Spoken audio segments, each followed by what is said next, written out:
this is the thing. So here are the things I'm going to talk about, right? The very basically this process of figuring out what your questions need to be about. Um, so there's obviously the starting out with your two main narratives that you're dealing with. Then for each narrative, you identify two specific aspects that you're going to actually um, focus on because you can't deal with the entire subject by itself, um, or the entire narrative. So pick two aspects for one side, to pick two for the other. Then you're trying to make sure that you are going to match the aspects you've just created. You're going to connect them to a narrative persuasive element. And we'll be using ChatGPT to help us with this. And then your survey questions, meaning 10 need to be about just narratives and persuasion, but also mainly focusing on the specific elements you just figured out that you're going to talk about. Then the next 10 questions need to be about your subject, but specifically about the aspects of the subject that you're talking about. So it's a process for just narrowing down the subject so that it's doable, right? Two narratives, right? So you have your two narratives, they're both very broad. Um, Harm education will improve education. So now you have your two aspects. So you need to have think about what it is you're going to say about your specific narrative, right? So AI will harm higher education. That's big. So I need to do a couple. I want to change this, but it's okay. So two aspects. One is AI removes, this is the harm. AI removes the human element from education, and then AI increases potential for academic dishonesty. That's possible. Then narrative two is the positive. So AI will improve education experience. AI enables personalized learning experience. AI facilitates in-depth subject study. So now you've moved on and you have your two aspects. That's what you're going to be focusing on, both of these aspects of your narrative, and for these questions and also for future stuff, right? The link that goes to these definitions. So, and I just simplified them so they're just talking about these elements of narrative persuasion and then how they relate to our social narratives that we're talking about. So I just got rid of the thing about how it relates to stories or fiction because we don't need that. So you want to have like this document, I mean, copy and paste it into a doc, whatever you need to do, but you want to make sure you get this to Chat GPT. I guess you can copy and paste it directly in. Um, so that it has some idea about, like, it knows what definitions you are working with. If you don't do that, it'll make up its own and maybe right, maybe on target, maybe not be. Um, then you put in your aspects, like the different aspects of your narrative. And then you ask it to match and decide, okay, here's one aspect. Which of these narrative persuasive elements um, causes my aspect to be persuasive? It's like, which of these is the most central element that's making this be persuasive? So every statement you're writing is about making something persuasive, right? AI removes the human element from education. It's trying to persuade people. I need to know how it does that and what method it uses, like which of these elements it uses. So that's the theory behind that. So here's what you're telling ChatGPT, right? So first, I still believe this is to be true, that it always is better if you say what you're doing at the beginning, right? You say, I have to write 20 survey questions, and this is what 10 need to be about, and this is what the other 10 need to be about. And then it has some context for what's going on. Then you attach the definitions or copy and paste them in and just say, these are the definitions that I'm working with, and then ask it to connect them. So, which of these narrative persuasive elements is most important for each of my aspects, stuff like that. Right. So that's what you tell it, and then it will give you whatever it gives you. And what I do is I ask it to just explain it. It probably will. It'll say, this is why I picked it, but I've asked it another time sometimes just to be like, can you explain why this is the most important element or whatever?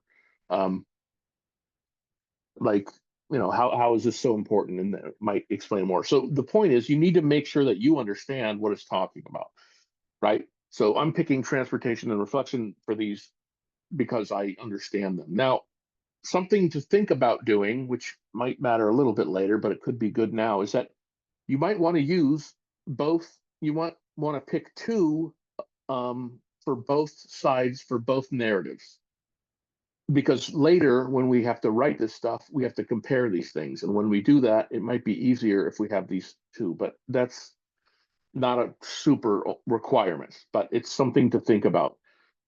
So I would, based on what it gave me and based on like which ones it gave me for this, I decided I would use transportation and reflection for both of them. And then the next one, I'll use vicarious experience and imagery for both of them.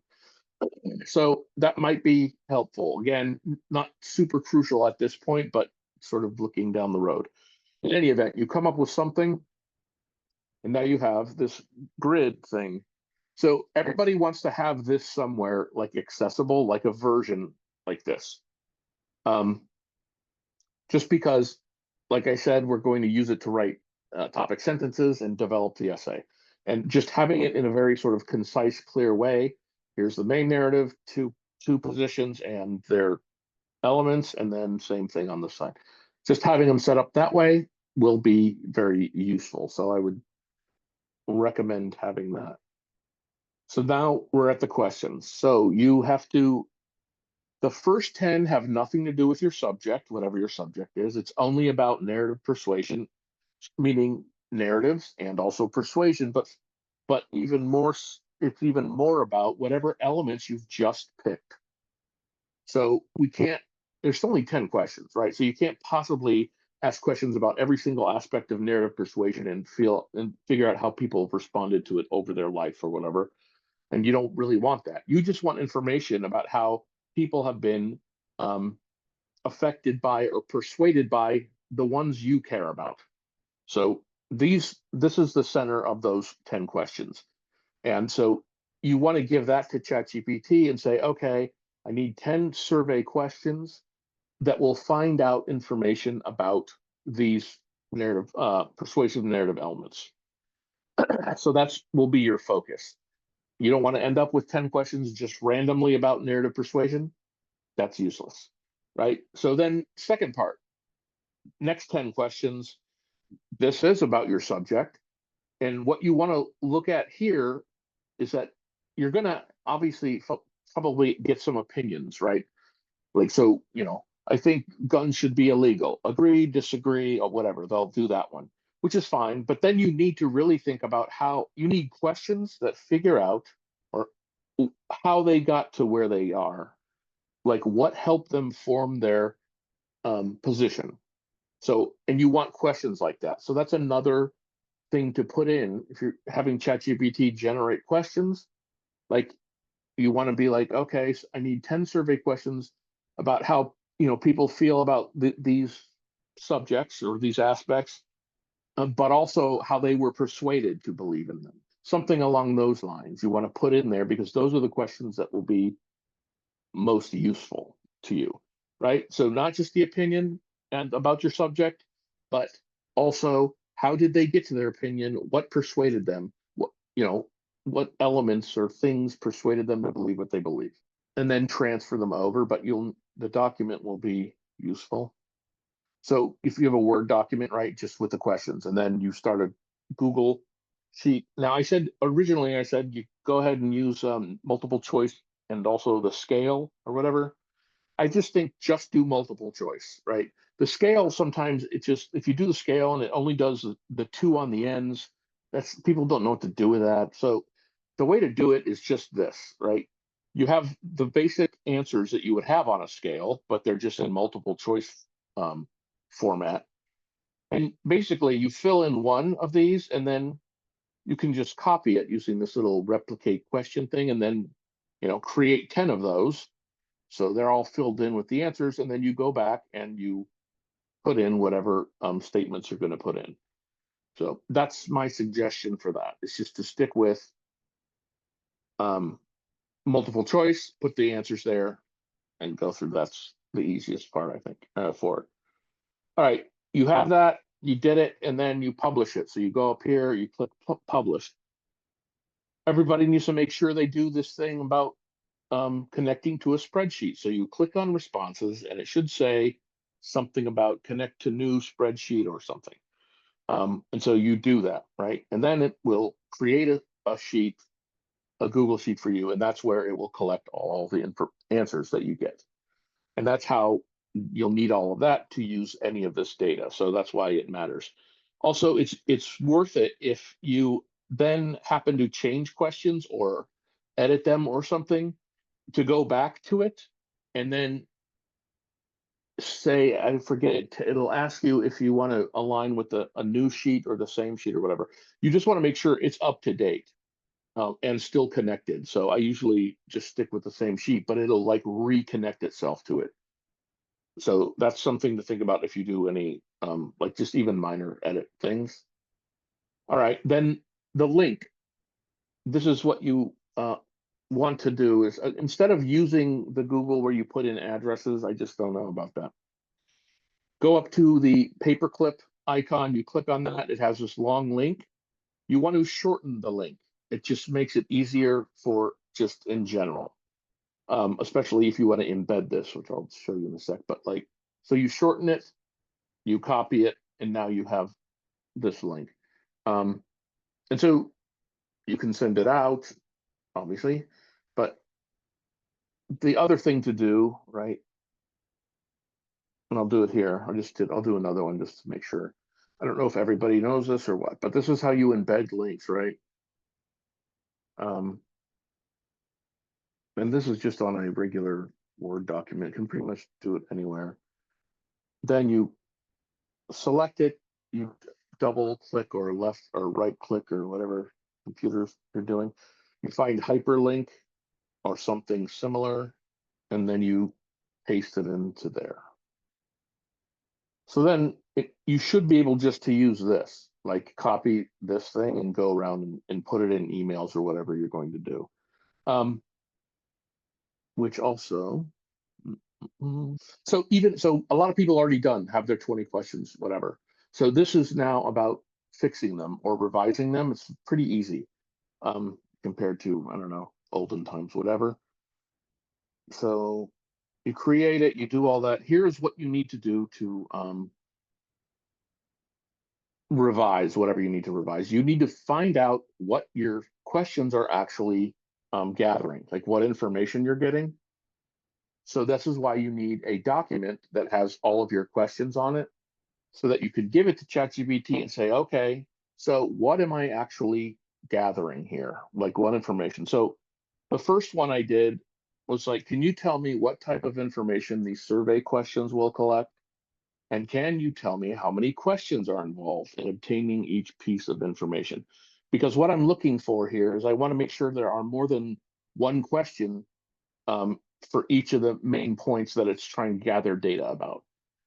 It makes it a stronger survey if you have multiple questions use and asking in different ways about a certain the same concept or idea or whatever. So it would do this, and so this is what it gave me back, right? So it gave me my narrative elements over here. If type of information collected, it put it in question, like did Vivid about AI shape people's beliefs? Which I guess that's probably, I don't know. I don't like the question format. Like I was hoping it'd be a little more straightforward. So that's what I did. Now, yeah, this is the same thing. So this is for my subject, right? Where I just used that same prompt, said, okay, a number of questions. Okay, so then I wanted it to be simpler. So then I use another prompt I send in, says, can you describe and explain the information I will be obtaining by using the current 20 questions? And so then it does better and does more of what I want in that it gives me the element, gives me the number of questions, like the actual number, and then how many there are. And then it just says what information I'm gathering. Like I understand this much more than I understand the question, just because I guess how it's worded. But like measures how deeply people get mentally immersed in stories. That's one thing I'm going to find out. I'm going to find out whether stories make people reflect on their beliefs, whether emotional, how deep or serious an emotional connection people have to stories, and so on. So that's it. So what you're doing by revising is that when you ask for this information and you get this information, a couple things. If you only have one question and it's trying to like, I don't know, find out information about something, you probably want to fix that. You want to have chat replace questions. Let's just say, can you replace questions so that there are at least, two or three for each main idea that you're trying to get at. This one's for my subject, right? So at least you want to have two. You want to have two questions that are giving, that are sort of focused on each of your main ideas. And if you don't have that, I would ask for that. Um, and then it did sort of the same thing here where it just turned it into statements for me. So that took a couple prompts, but then I got sort of what I needed to get. All right. Eventually, so the idea is you finish this survey. It's not officially due till Sunday night, but if you can finish it earlier, that's good because you can send it out, and you have sort of through Thursday of next week to get responses.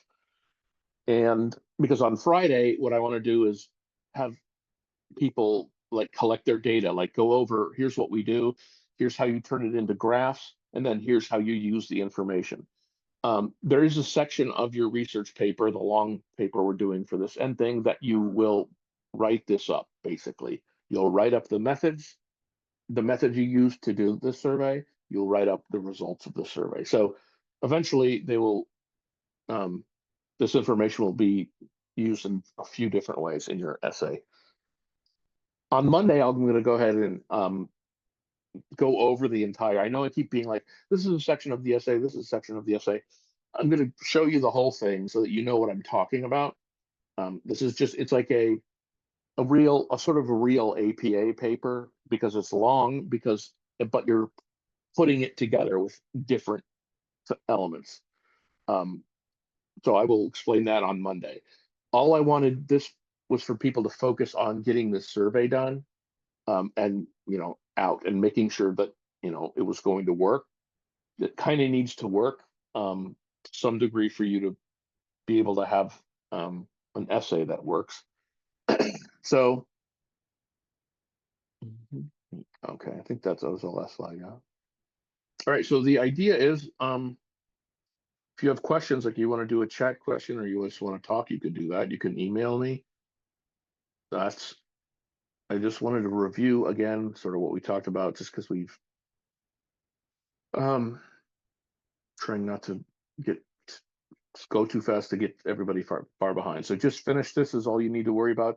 If you're missing the literature review or even anything from that, like the annotated, get those in. Just put something together and get those done because it's going to get harder and harder to make up stuff or finish stuff because all classes are going to start becoming, what you probably know, right? More demanding, that whole thing. So that's all I have. So you're free to ask questions, you're free to go and do this or whatever. But I would just say to people who think they're done with it, I would go over, just find out what data you're getting and make sure that it's makes sense to you, that you'll be able to use it. I'll put the sign in now also in the notes because, oh yeah, so the sign in, make sure you do that. It's your name. Obviously, it's a link to your survey when it's ready.